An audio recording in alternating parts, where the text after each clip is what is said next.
Champion players, champion club. Melbourne wins another one. Yes, it is! Elise Perry brings up her 200 in style. Oh, Sam Kerr! And boy, did she hit it sweet! Redemption for Golden State. One of the great playoff runs of all time is complete. The Warriors are NBA champions again. For all your sports news, reviews, and interviews, you listen to the Sports Desk here on SYN.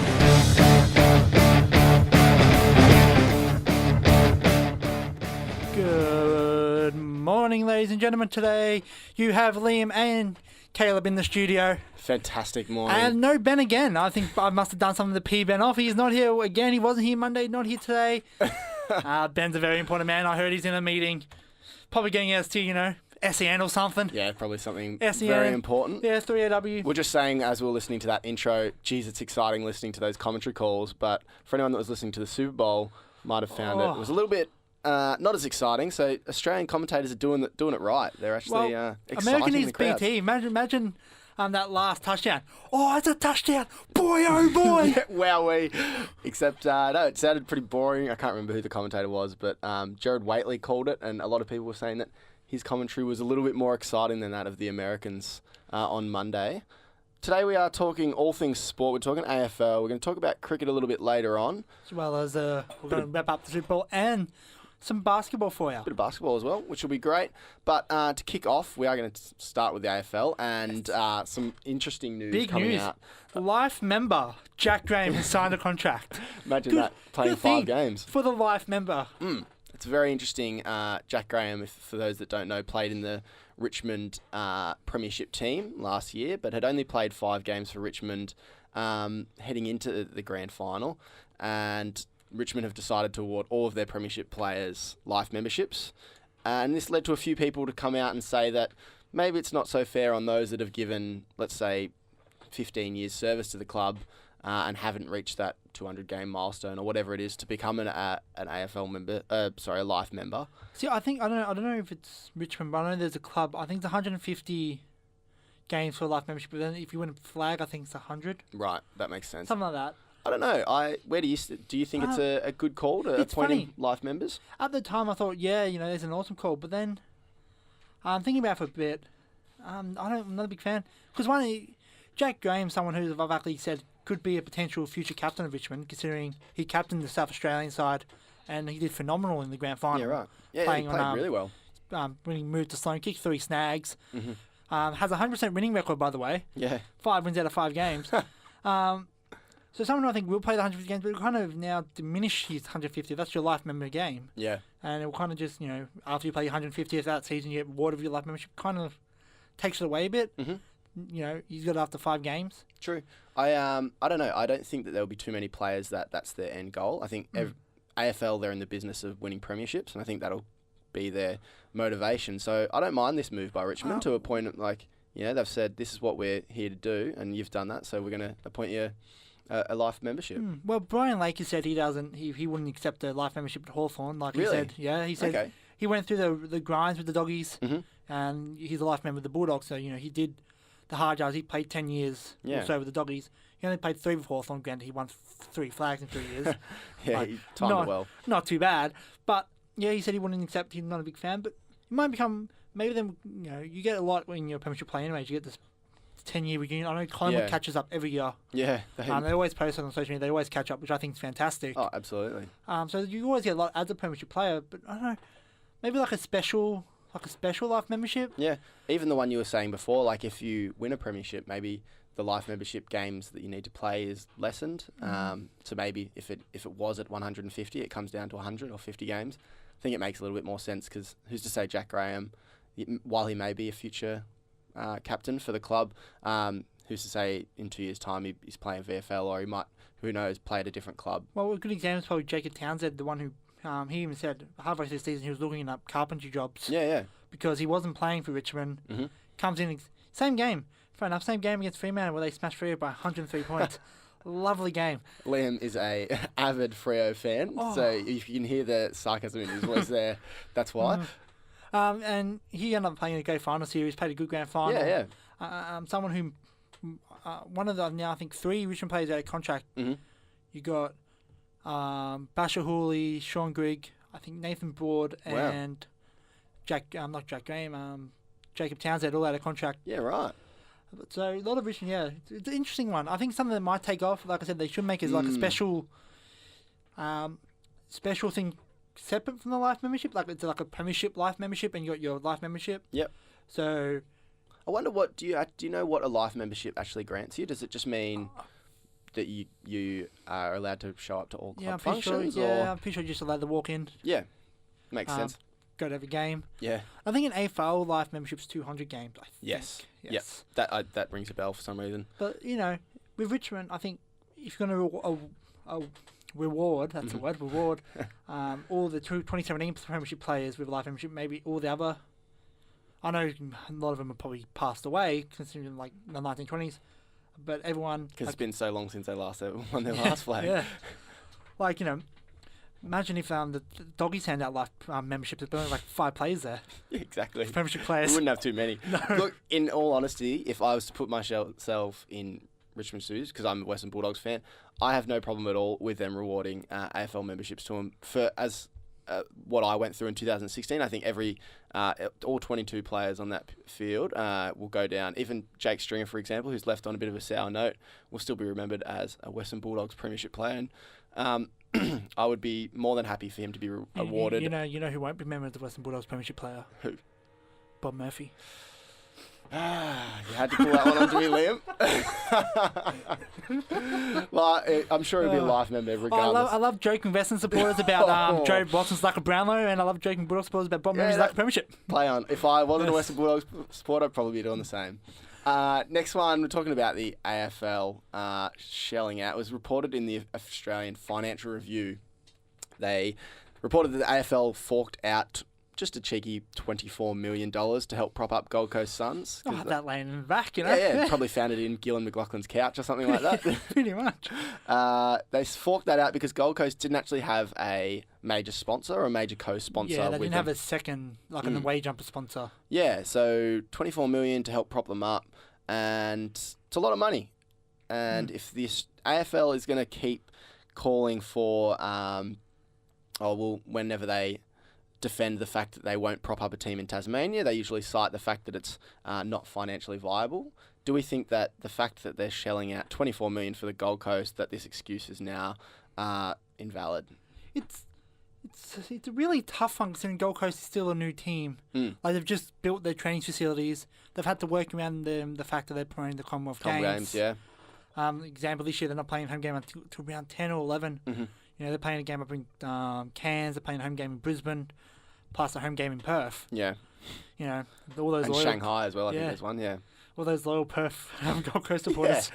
So it's a weird one. If you say that they're a new team, what makes the difference? How do you think GWS went about it differently? Or why are we seeing more success at GWS? I would have a total rant how I think Gary Ablett was an absolute cancer to the Gold Coast. Really?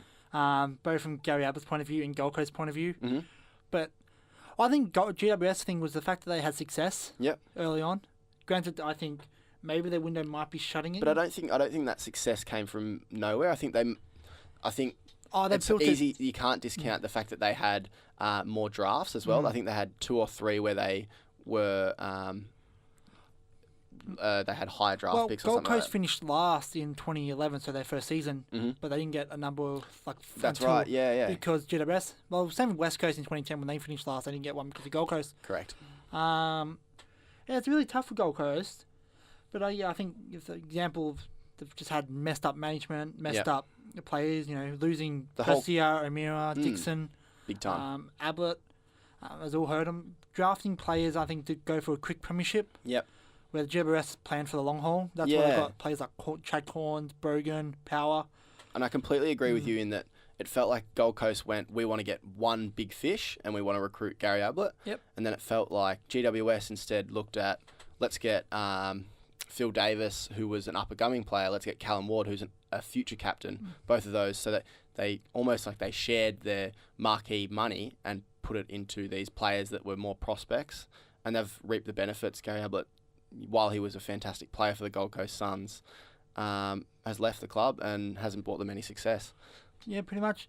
I just think if we look back as it's a terrible decision. Yep. I did say yesterday to you and producer Ben, Gold Coast's main thing in 2018 isn't to play finals, so we will pretty much know with their draw, it's extremely unlikely to happen. Correct. Yep. They're probably not going to win many games. But if you remember last year, they did defeat Geelong and they defeated Hawthorn twice. Yeah.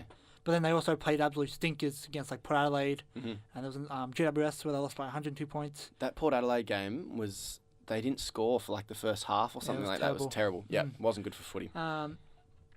So you had last year, you had the good and the bad of the Gold Coast. Problem is the bad really, stood out than the good. It was glaringly bad, yeah.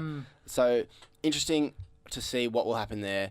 Obviously, you can't look past the fact that the Gold Coast seems to be the graveyard of sports, as we're talking about off air. Hasn't had a whole lot of success. Never won a flag. No flag. No premiership's ever gone to the Gold Coast. So really, their main goal for this year: sign Tom Lynch, have some success, and hopefully under the new coach Stuart Dew, they can find some success. Big jury. Everything he touches turned the gold. Yeah, played for exactly. Port, won a flag. Played for Hawks, won a flag. Spot on. Was it Sydney when they won the 2012 flag?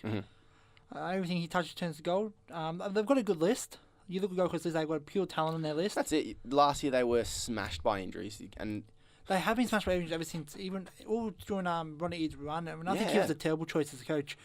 Like, you don't get a coach from the 90s in a today age game. Yeah, spot on. Like, he struggled to take the Doggies to the next level. I know he took Sydney to the 96 grand final, sorry.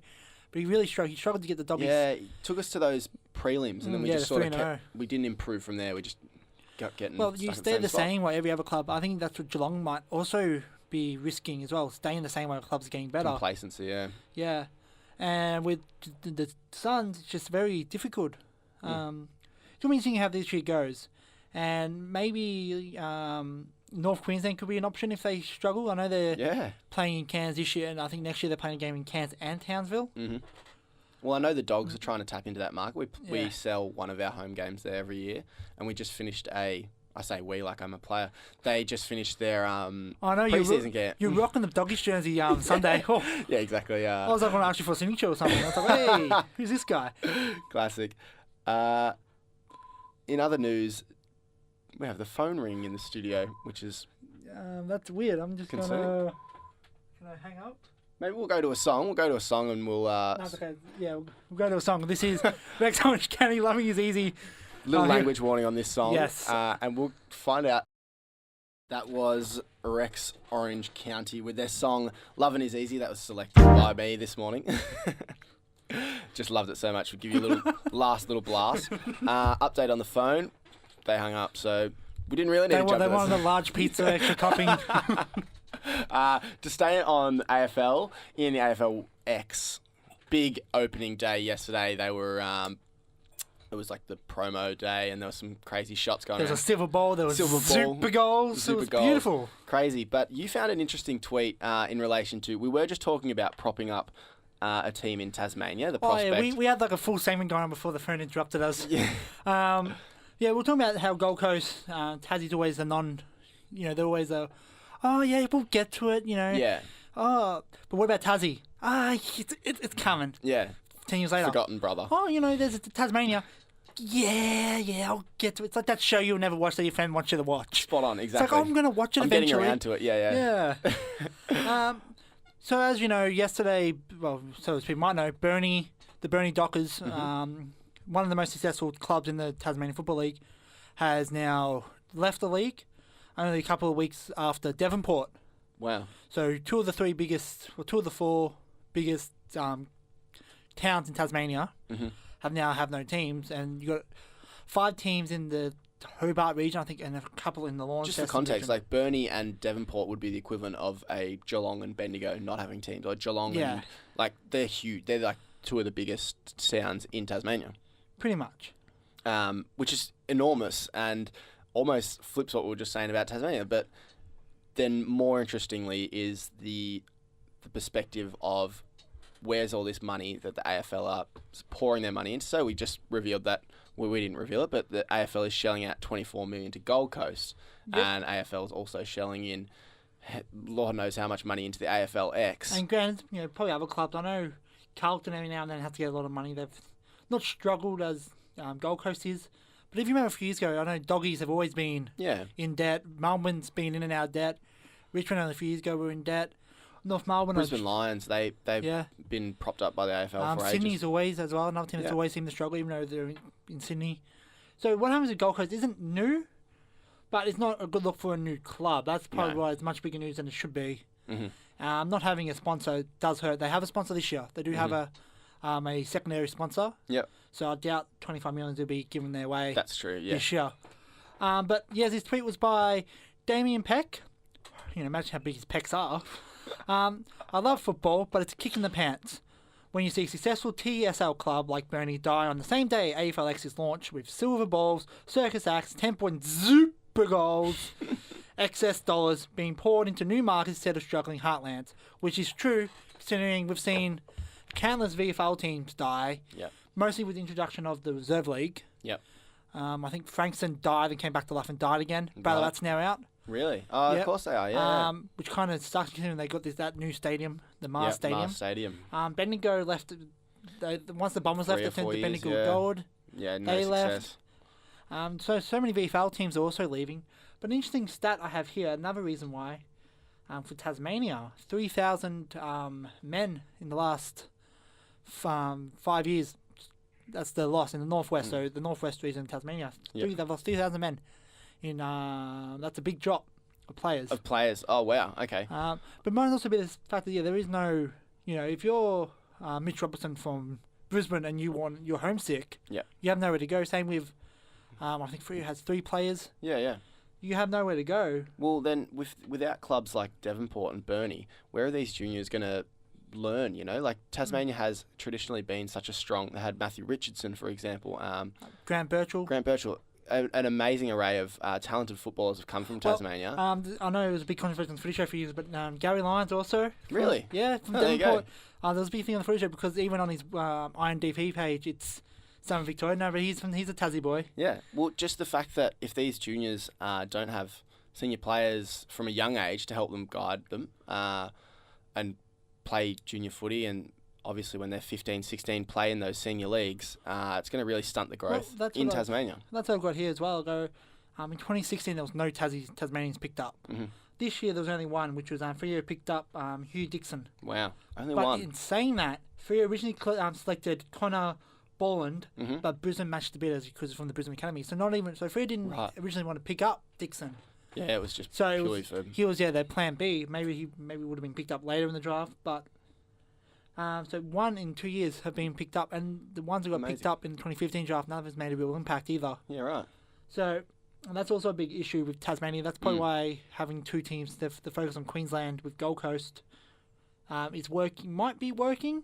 I mean, I'm pretty sure, I could be wrong, I haven't checked this, but Kolajashny from... Yeah, both Kolajashny's, yeah. Yeah, from Tasmania, and Cade Kolajashny's playing for Gold Coast. So Jake's playing for... Geelong. Yep. Maybe we could see a... Tasmanian Suns, even though there's not a whole lot of sun in Tasmania, and Kolajashny would be leading the charge. There's one team who I think should be a certain to go. I know Jeff Kennett has probably always hinted that he wouldn't mind Hawthorn moving to... But then also, every time Clarkson breathes, he's like, oh, you're going to get sacked soon, mate. yeah, exactly. Clarkson's just won a premiership. Oh, he's walking on thin ground here. He might get sacked. I don't know what he has against Clarko, but... He's like the shock jock of, he really is, AFL presidents. But with North Melbourne, I think the likeliest... I think it'd be easier to do the Sydney route. I'll say because I think, example, they started a new team up in Brisbane and that failed. That's why Fitzroy had to come up and merge. Yep. Sydney Swans was a beautiful...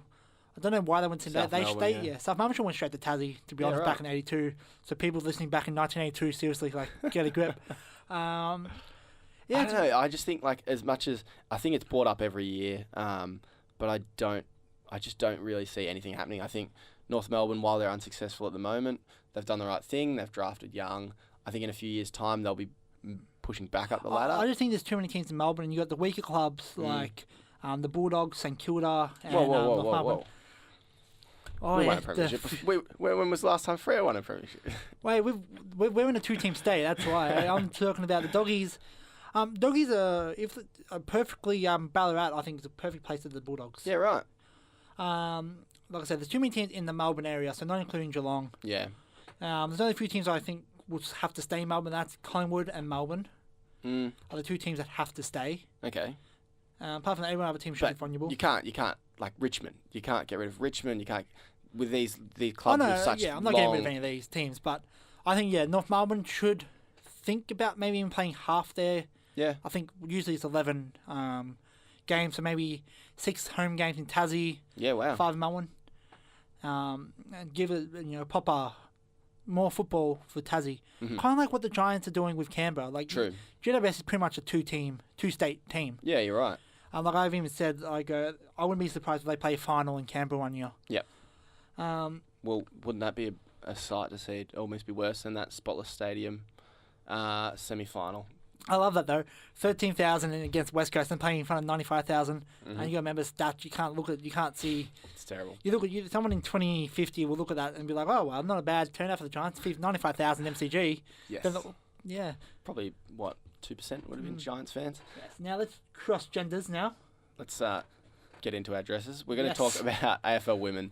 There was one incident that stuck out over the weekend in terms of MRP, and that was Darcy getting 2 weeks for kicking someone in the groin. It wasn't a pretty sight. And we disagree on this. I'm going to say my yeah, go for it. I honestly believe her kick is as bad as Barry Hall's punch. Wow.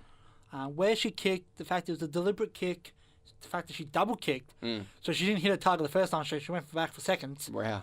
I think maybe I was a bit harsh saying she should get the entire season. You did a good point saying 2 weeks is equivalent to 6 weeks. Yes. But maybe 3 or 4 weeks. Yep. Like I think the suspension is too little. I know she's going to miss 2 weeks and she'll only play 4. She only has 4 more games left to play. But Yep. it just was not a good look whatsoever. No, it looked like for me, I was there at the game, and obviously it looked really, really bad. It looked like one of those reactionary things, and it almost felt like it was her trying to kick loose the tackle or whatever. But obviously not a great look, but my reaction was 2 weeks is spot on. I think 2 weeks in the grand scheme of the season, the AFL women's season is a lot shorter.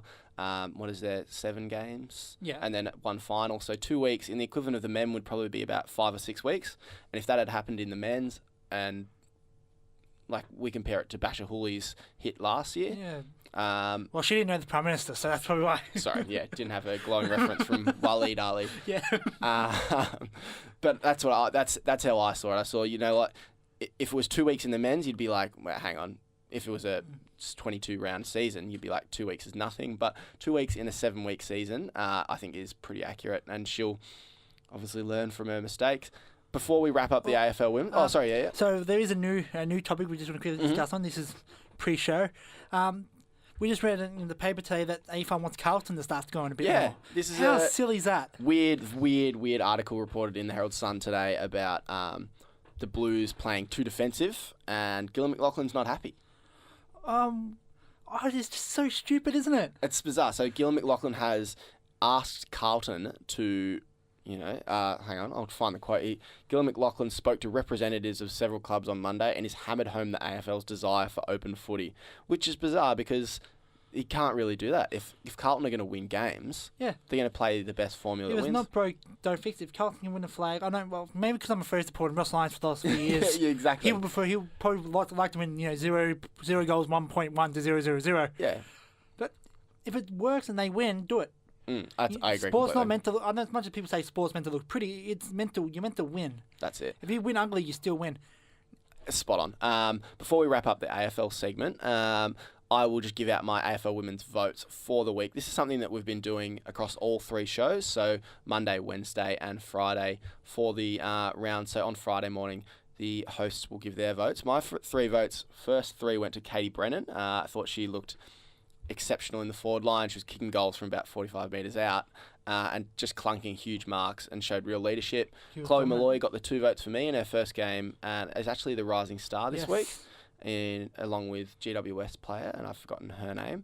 But yeah, she took 20 possessions and held Darcy Vesio to maybe like less than 10 kicks or something like that. I pointed out actually on the Monday Sports Desk that this is the first time AFLW history where Darcy Vesco is not the leading goal kicker. Right, yeah. I know it's not a big stat, but the fact that it was a 7-week season last year plus finals, she was all the entire time. And now, she's Amazing.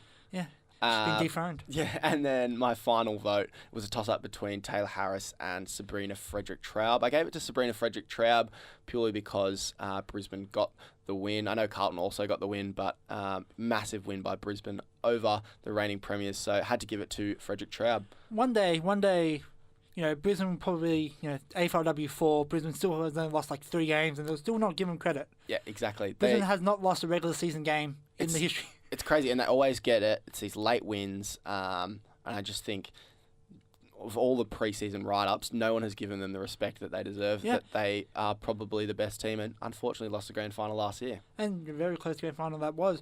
I'm going to head to a song, and we're going to discuss cricket after this. This is Further Than Planes Fly by... I don't know how to pronounce his name. I'm gonna try Yves Carides. Yves Carides. Yes, on Sin 90.7.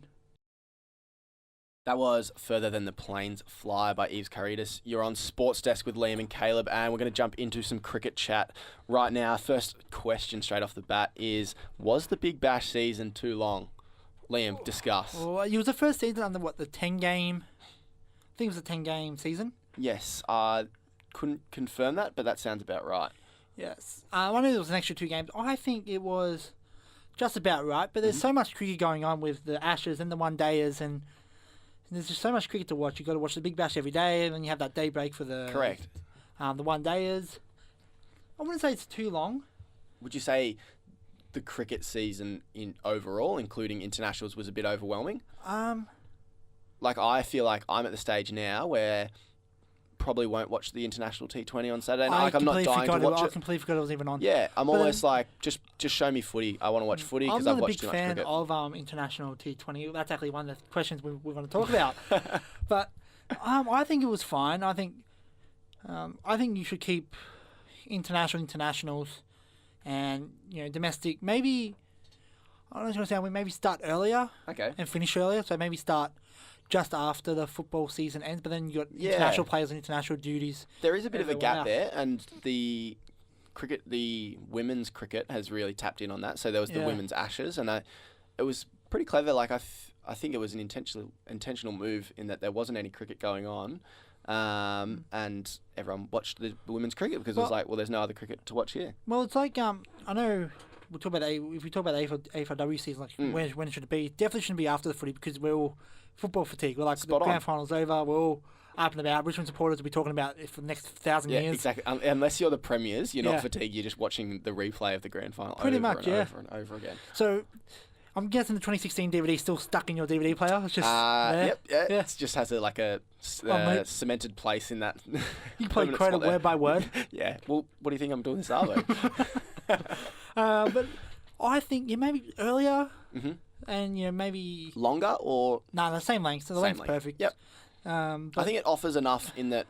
I remember in previous years it felt like this season, if you lost your first couple of games, you were done. There was no way you could make the finals. Whereas this year it offered a bit in that, for example, Hobart, who lost they lost their first 2 games, won the next 5. Yep. Lost their last 3, and then made the finals. Correct. Yeah. So it offers enough redemption, and that's what you want. You don't want to be a fan, and the Big Bash don't want this as well. If you lose your first couple of games and then dwindling fans, no one's interested unless you're Perth. Well, yeah. Well, you got teams like both secondary, even though there's 2 teams in both states, but the secondary, the Renegades and the Thunder. Like the Little Brothers. Yeah, maybe the game in Geelong was a huge success. I don't know why they're playing at Etihad Stadium. Relocate? Renegades? Yeah, definitely relocate to Geelong. Agreed. I think Geelong begging for a second soccer team. I don't know why this Melbourne City should be Geelong. If I was NRL, tap in the Geelong market. Maybe, hey, I've just moved to Geelong. Maybe wink, wink. That's why. But hey, maybe you can manage them. Or you can be the GM of the club. The Thunder should move maybe to Newcastle or something like that. Yeah, somewhere Central Coast. I don't know. I just don't think they're fatigued. It's not too long. I just think there's too much cricket. Yeah. I agree 100%. Did you even watch the T20 International? No, I was one of those ones where I didn't realise it was on and turned on the TV at night and I was like, okay, Australia are playing a T20, It was, If it wasn't so fatiguing and so much, probably would have shown a lot more interest in it. I still remember last year when I think we spoke about it last Wednesday when Australia played Sri Lanka, I think, in a T20, and then the next day we played India in the Test. Yes. And all the stars aren't there. You don't see, I don't think Dave Warner will probably play in the last T20 game because Probably we're starting our Tri Nation with New Zealand, I think, the next day, something like that. Yep. Um, So is the Tri Nation now? So the Tri Nation Tri Nation will be one New day. One days? Yeah. Oh, okay, right. So that'll be before the South African tour. I just think there's too much cricket going on at the moment. That's probably why. And you always forget about the Sheffield Shield. Yeah. Which Like- we've got it written down here, but the Sheffield Shield is unfortunately just a little bit irrelevant at the moment with so much cricket going on. No one can pay much attention. Yeah, like I remember I was talking about Renshaw to someone about how I think he should have stayed in the Australian team because I love the way he bats. I just love the old-fashioned, take 200 runs, 200 balls to score 10 runs. It's uncommon. It's Yeah, very especially uncommon for nowadays. a 20-year-old. Mhm.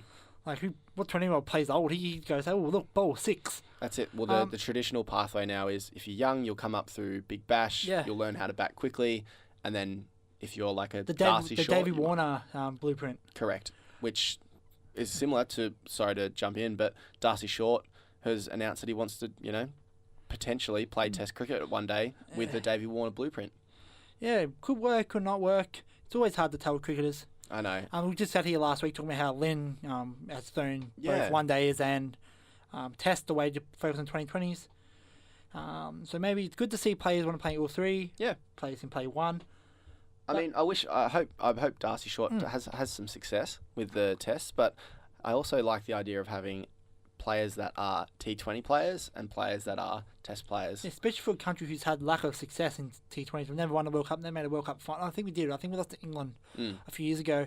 And we're hosting the T20 World Cup in a few years. So having a proper...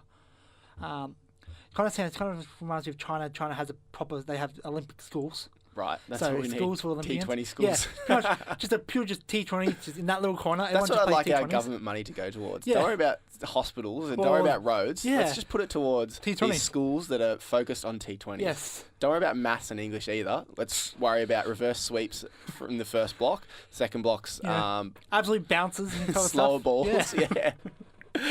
That's something we could get behind. But yeah, the domestic I think it started to decline ever since talking about T20s, ever since the T20 left the domestic teams and went to the league. Because I know they used to have their own little... It wasn't as popular, but all the state teams play 2020 comp. But no one really watches it. No. I think you don't even have to pay to get in. I think it's Right. free. So I'm assuming vendors and that probably don't work. They might have one food vendor at the front. But you hear of all the teams, you see them play. As a player, you're probably excited to play for Victoria, but no one really comes and watches it. I know the cricket game on PlayStation kind of does it injustice, playing as Victoria. You have a sold-out crowd at the MCG while you're playing, South Australia. You're like, So that unrealistic. doesn't happen. People don't go watch South Australia. God. Yes, correct. It's just, it's a weird thing. So 2018-19 season, the cricket season, what do you think would improve it? Do you reckon less one-day internationals maybe after the tests, more focus on the T20s? I think you should kind of do it separately. Have your test series, maybe even do the one days before. So you do. Cause I know we did the last year we did the weird South Africa tour. Yeah, where we got that was- absolutely belted. Yeah. And just axed half of our team and then and then started afresh. And then we did. I think we played Pakistan, but I think we should do the 5 tests. The Brisbane, Adelaide, Perth, Melbourne, Sydney. Before that, we do the one days. So you play your game in Hobart, you play your game MCG and probably Sydney. Yep. Maybe even just 3. Cut it down to 3. Yeah. I much prefer a tri series or even 4-match series. 5 matches for me was way too long for the ODIs. For me, 2018-19, less ODIs, more international T20s. And I think I do support the idea of Big Bash teams. While I love it, I think that the international players need to be taken out of there and represent their country. Yes. The last thing about the Big Bash, maybe breaks between games. Yeah. So many times you're like, oh, cool, just say I go for the Renegades. So the Renegades play, you're like, sweet. You know, you don't keep up with the fixtures, and next you know they played like 2 days ago. You're like, oh, I didn't know they played. Yeah. It's you can forget that there's a game every single night. Maybe every second day. Yep. But it just takes so much. I know my fiance hated it. She's Right. not a big cricket fan, so I'm there watching the T20 every day. She's like, is there something else on? Yeah. No, the remote's broken. It's fixed on Channel 10. Anyways, we're going to go to a song with the Mr. Jungle Man himself, Shannon Knoll, with Lift here on Sin 90.7. This is the Sport Desk. Was Lift by Shannon Knoll. It's okay, Shannon. We didn't rob you like Australian Idol did. Here on Sport Desk on 90.7. That song will forever be associated with The Biggest Loser. Let's talk about So the good. Biggest Loser, actually, with Cleveland. Great segue. Thank you. Cleveland have struggled. I know they're third. They're in a shambles at the moment, aren't they? It's not like they're struggling bad. I think it's much more hype than it is. They're third in True. the East. Granted, the East isn't that good. Their best team isn't the best team, really. Granted, yeah, valid. But, you know, I did say on Monday I had a nice little rant about how Cleveland fans being entitled pricks Right. and booing LeBron James. Because Yeah. if it wasn't for him coming back after leaving from Miami, that would be exactly where the Cleveland Browns are. Yep. But I feel like they've just come off a loss against the Houston Rockets. Houston Rockets are sitting in the top in the West. yes, I'm pretty sure. And second. to Golden State, and it was would have been Saturday night in the States, but Cavs lost 120 to 88, Yeah, which they got is absolutely belted. it's not a close game. 32 points. They've lost a few big ones as well. They've lost a few 30-plus point games. Yep. LeBron James was really, really quiet. Only 11 points and 3 from 10 from the field, which a lot of people are saying that this is the LeBron that they've never seen before. This is crazy. But LeBron is 35. And I know. 35. Yeah. Okay. Pretty fair sure it's enough. 35. I might double check that quickly, but Well, that's crazily old. it's 33. Sorry. 33. But still, like, very old.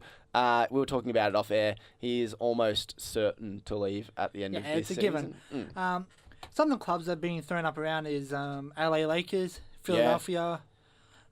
Philadelphia would be an interesting one. You could see him maybe mentoring Ben Simmons a little bit, Yeah. even though he doesn't need it because he's a gun. He absolutely robbed of the All Stars. Yeah. He's the Australian. He's the Shannon Shannon Knoll of the Knoll NBA. of the NBA. There you go. But It's one very of the interesting. teams is Golden State, which is an unlikely. Even though He it's did come out and say mid-season if they could find cap space for him that he would go. So I said mid-season midweek that he would go to Golden State if they could find cap space. But they would not be able to find cap space. No, and could you imagine how many fans Like, NBA fans? I'm would, turned off by it. I was turned off last year when they did the trilogy. Yeah, got Kevin Durant. When you have 30 teams in a league, you can't have the same two teams play off 3 years in a row. It's just it's not a good look for the league. NBA, even though the original Golden State, so the team that defeated Cleveland the first time, was built from the ground up. Correct. Where now in the NBA, but same with it's turned into soccer, same as the soccer or the football. Now they created teams are created. Something hopefully doesn't happen in the AFL. Yep. But now you just get all these good players together. So I think winning a championship's now more important than winning a championship with your team. Correct. You just want to get that ring, get But that I still trophy. feel like there is an element of that in the NBA. It hasn't worked for Cleveland that much. Like, yes, they won a championship, but as you said, that was from the ground up. Worked for Golden State, but a lot of their players, so let's see, like Klay Thompson and Steph Curry, they were drafted by Golden State, so they're the sort of cornerstones of the club. But like I said, the Golden State was the one that did. Now, originally they were built from the ground up. Now they're, with Kevin Durant and that, they're probably more now a manufacturer of good team. Was Draymond Green, was he originally from Golden State? If he wasn't, I know he came, good at Golden State. Yeah.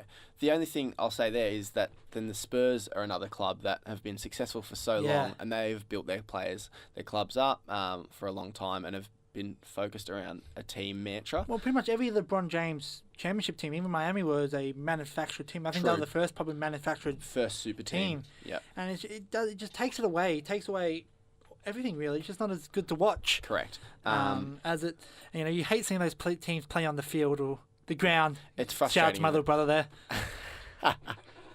Nice. For anyone that didn't know then, Liam on Monday called a basketball court basketball field. Yes. Copped it from his little brother. So there's a little shout out. What's your brother's name? Declan. Declan, if you're listening, basketball court is very right.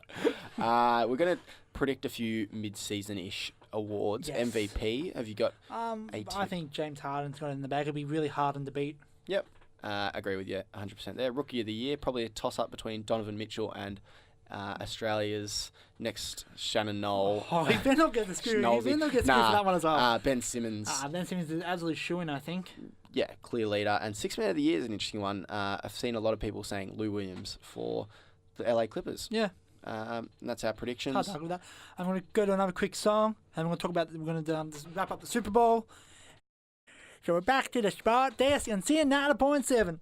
And we're going to talk about the Super Bowl that happened on Monday or Sunday at American time. And you had the Philadelphia Eagles get over the New England Patriots 41 to 33. Keep going. That's good. Just wanted to get that done. That was awesome. Super Bowl, New England Patriots. And I turned on all mics but yours.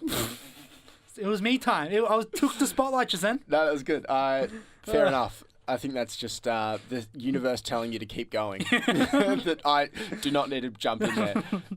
Did you watch the Super Bowl on Monday? I watched the last quarter. I got home in time to watch the last quarter. Yep. I remember walking through Melbourne Central. I knew a team scored. Yeah. Because it was like, yeah! I was like, oh, yep, the team scored. Fair enough. Go that team. It was the Eagles that scored, by the way.